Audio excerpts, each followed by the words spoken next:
Yuk kita bikin Manchester United menjadi nomor 6.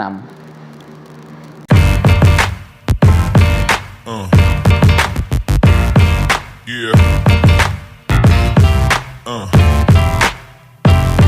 Yeah.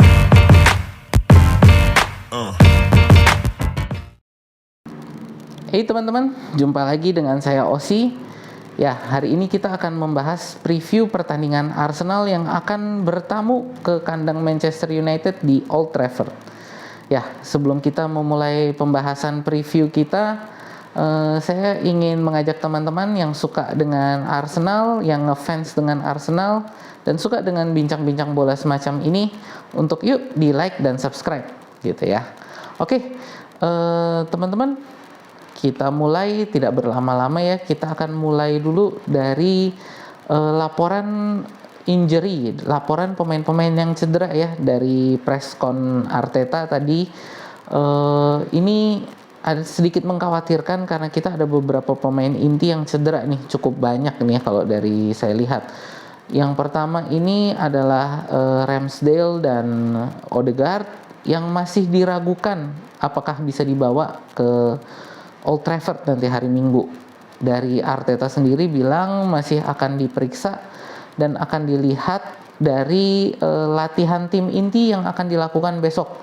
Jadi apakah mereka bisa ikut latihan tim inti, dan kalau bisa ikut nanti apakah fitnessnya cukup untuk bisa dibawa ke pertandingan. Jadi kita masih lihat besok dulu nih untuk Odegaard dan Ramsdale. Yang kedua ini adalah Zinchenko yang sudah dipastikan tidak bisa dibawa untuk pertandingan hari Minggu besok. Berikutnya ini adalah Thomas Partey dan Mohamed Elneny yang juga keduanya ini tidak bisa dibawa karena cederanya sudah diperhitungkan sebagai cedera jangka panjang.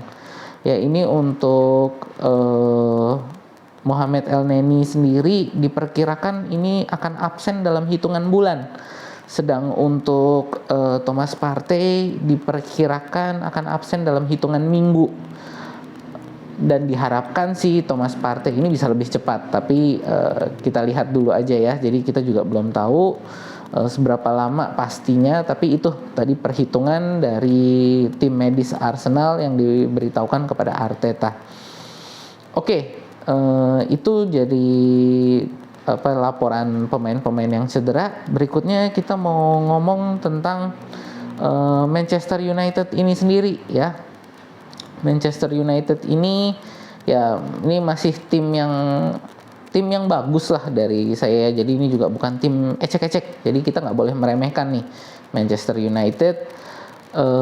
Dan pertandingan antara Arsenal dan United ini selalu adalah pertandingan yang gengsi, yang tidak kalah juga dengan pertandingan derby gitu ya. Jadi pemain Manchester United juga pasti punya motivasi yang kuat untuk bisa menang nih ya dalam pertandingan ini. Dan Manchester United sendiri juga trennya lagi bagus. 3 pertandingan terakhir mereka bisa menang walaupun hanya menang-menang tipis ya. Dan secara pemain juga mereka semuanya fit, dan baru kedatangan pemain baru yang katanya sangat berbakat nih ya, Anthony dari Ajax, yang kita juga nggak tahu nih apakah nanti bisa diturunkan langsung pada pertandingan besok gitu. Yang pasti ini kalau menurut saya danger man kita dari Manchester United ini, pertama ini adalah Casemiro. Ya, ini adalah gelandang bertahan yang baru dibeli oleh Manchester United kemarin dari Real Madrid. Gelandang yang sudah senior ya, jadi pengalamannya juga sangat luar biasa banyak, dan gelar juaranya juga banyak gitu ya. Sudah mengantongi 5 gelar Champions League gitu. Jadi ini juga bukan pemain yang sembarangan gitu. Jadi ini akan menjadi satu tantangan tersendiri bagi barisan midfield dan penyerang kita gitu. Berikutnya saya lihat masih ini Ronaldo ya. Ini juga pemain yang senior, tapi menurut saya ini masih sebagai danger man juga. Menurut saya ini nggak boleh diremehkan kemampuan Ronaldo dalam mencetak gol. Jadi walaupun ada mungkin ketidakharmonisan antara Ronaldo dengan Ten Hag saat ini, tapi saya rasa dia masih menjadi menjadi bahaya bagi Arsenal, menjadi tantangan juga nih untuk kita kalau nanti Ronaldo turun, untuk bagaimana kita menahan dia gitu ya. Jadi untuk bagian pertahanan kita, Ronaldo ini masih menjadi ancaman menurut saya.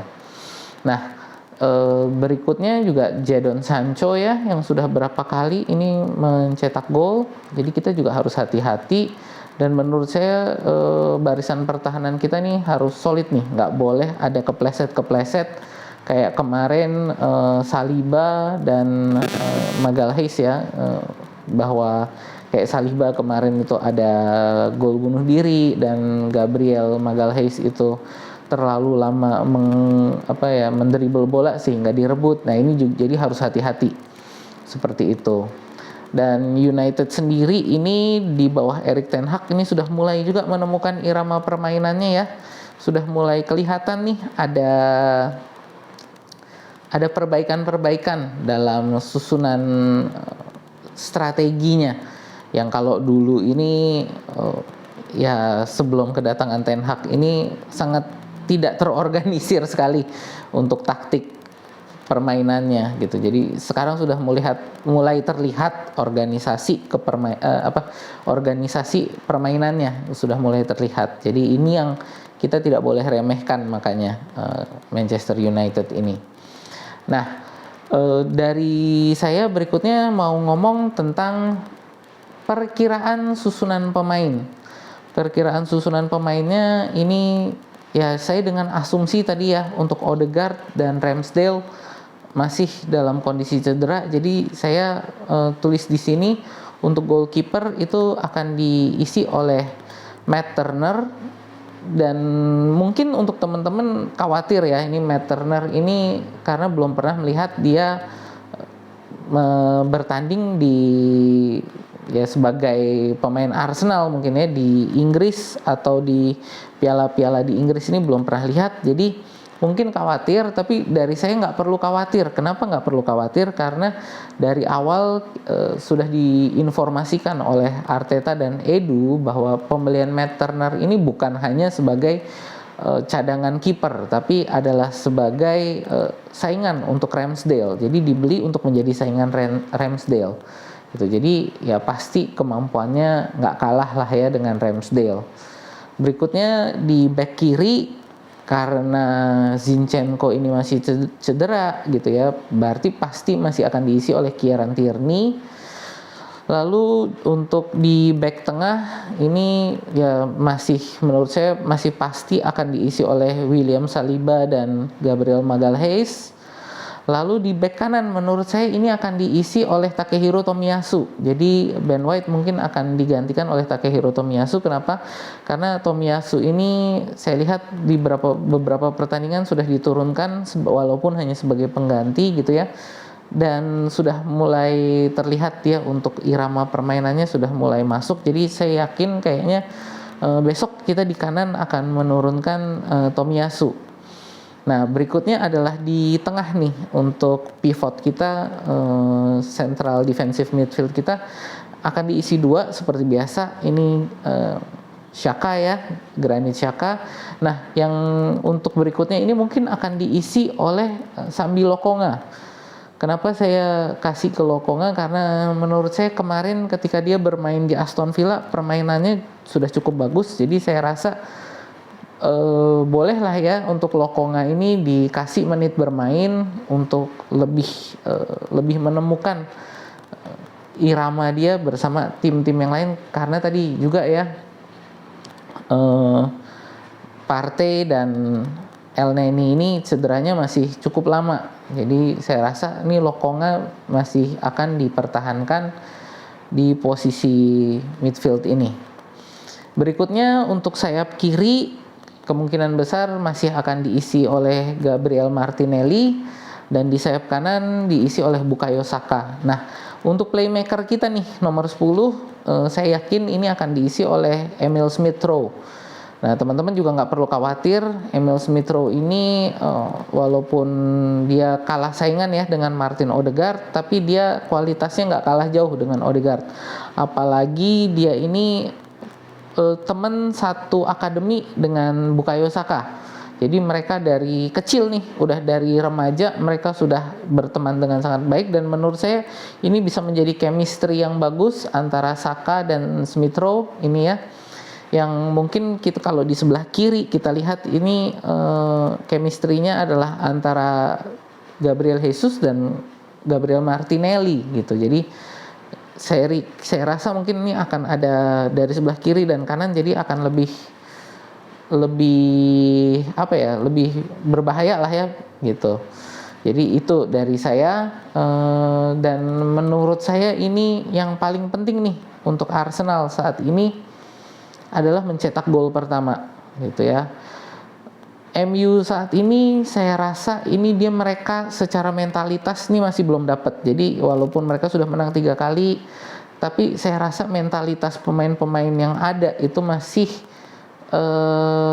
goyah. Jadi saya yakin kalau kita bisa ngegolin pertama, ini mereka Manchester United ini bisa kita goyah mental mereka gitu ya. Dan kalau sudah goyah, menurut saya mereka akan mulai panik juga. Seperti kita lihat di 2 pertandingan awal United ya, itu ketika mereka kebobolan, mereka langsung panik dan langsung secara taktik langsung amburadul lagi gitu. Jadi menurut saya ini sangat penting untuk Arsenal bisa mencetak gol pertama gitu. Ya itu sih dari saya, pendapat saya untuk preview pertandingan kita. Teman-teman mungkin kalau ada pendapat boleh ditulis di kolom komentar. Sekali lagi untuk teman-teman yang suka konten-konten semacam ini, yuk di like, share, dan subscribe. Ya, sekian dari saya, sampai jumpa di bincang bola kita berikutnya.